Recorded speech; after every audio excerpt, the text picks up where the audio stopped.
All right, welcome everyone. Today, we're diving into a narrative that carries a really profound historical weight and, honestly, a deeply emotional resonance for millions of people around the world. We're going to be unpacking the source material that chronicles the events of Karbala. Now, when we talk about history, it's super easy to get bogged down in dates, locations, and dense political shifts. But in this explainer, we're focusing on the human element, the incredible resilience, the defining choices, and the profound lessons hidden within this account. We're looking at a story that truly transcends its own era. Wait, if you think Karbala was just a war, I love this quote from our source material because it immediately challenges our preconceptions. It explicitly tells us that if you view this solely as a military conflict, you are completely missing the actual reality of the event. And that's exactly the perspective we're going to shift today. We aren't just tracing battlefield maneuvers here. We are extracting timeless, universal life lessons of ultimate loyalty, unwavering patience, and unimaginable sacrifice. 1400. To put that into perspective, that is how many years have passed since these events took place. Over a millennium. Yet, this specific historical account still has the power to inspire people and honestly even move them to tears today. Stick with me, because by the end of this timeline, you're going to see a mindset-shifting message that might just make you look at your own life a little differently. Let's jump right into Section 1. Two brothers, one mission. Okay, so to truly understand the gravity of Karbala, we really have to go back to the beginning. We're starting our chronological journey with the highly revered childhood of Prophet Muhammad's grandsons, Imam Hassan and Imam Hussein. Their early lives actually set the foundation for everything that follows. The source shares this really beautiful anecdote describing how immensely the Prophet loved these two boys. Picture this: when they'd come into the mosque, he would lovingly carry them on his shoulders. He actually bestowed a highly honored title upon them, calling them the leaders of the youth of paradise. From day one, both brothers were recognized as absolute models of gentleness, truth, and just incredible character. Now, what's really fascinating here is how the source beautifully contrasts their distinct traits. On one hand, you have Imam Hassan, who was renowned for his profound gentleness, his forbearance, and a huge commitment to peacemaking. Then, on the other hand, Imam Hussein was recognized for his immense bravery and his absolutely unyielding determination to stand firm for the truth. Two totally different approaches, right? But both were rooted in the exact same high morals and a pure dedication to what is right. Which brings us to part 2, the courage to make peace.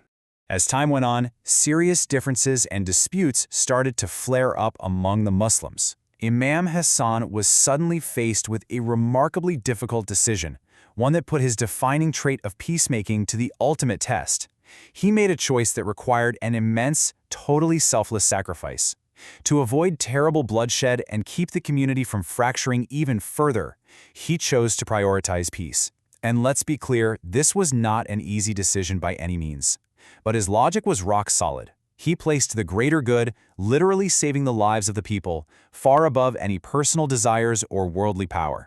It was a massive sacrifice made just to keep the community whole. Let's move forward to part 3, the journey for truth. So years pass, and the social and political conditions change drastically.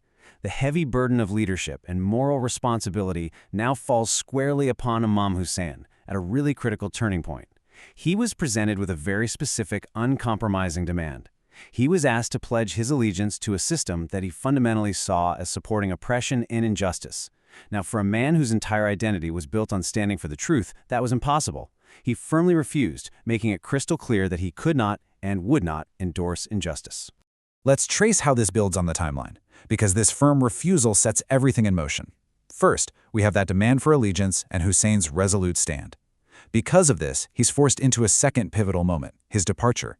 He took his family and a small, deeply loyal group of companions, and they traveled, tracing a fateful path that finally leads to their arrival at the dusty plains of Karbala. The stage is now officially set. And the tension really peaks here in part 4, the ultimate test. This brings us into a crucible of incredible tension and incredibly severe conditions. And these hardships, they compounded step by step. First, their path was entirely blocked, literally leaving them trapped. Next, and according to historical traditions cited in the source, this is especially brutal. Their access to water was completely cut off for several days. Finally, they were left to endure the severe, scorching heat and agonizing thirst. But here is the absolute most important takeaway. Despite these extreme, life-threatening conditions, Imam Hussein and his companions maintained perfect patience and steadfastness. They understood a really hard reality. The path of truth is almost never easy.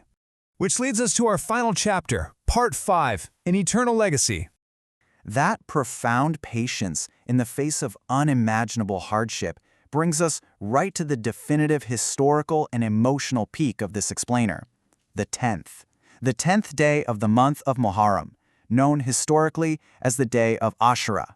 This day is described with immense reverence in the source material. Imam Hussein's loyal companions entered the battlefield, one by one. Facing absolutely insurmountable odds, every single one of them set the ultimate example of bravery and unwavering loyalty. Through the whole ordeal, Imam Hussein demonstrated exactly what this quote says: absolute patience, courage, and complete trust in God until the very end. It was on this very day that he was martyred. It marks an incredibly painful yet absolutely crucial chapter in Islamic history.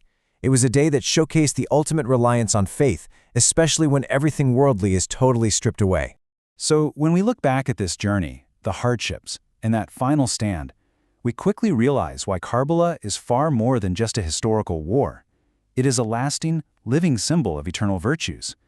It's the ultimate blueprint for truth, for justice, for patience, loyalty, and profound sacrifice.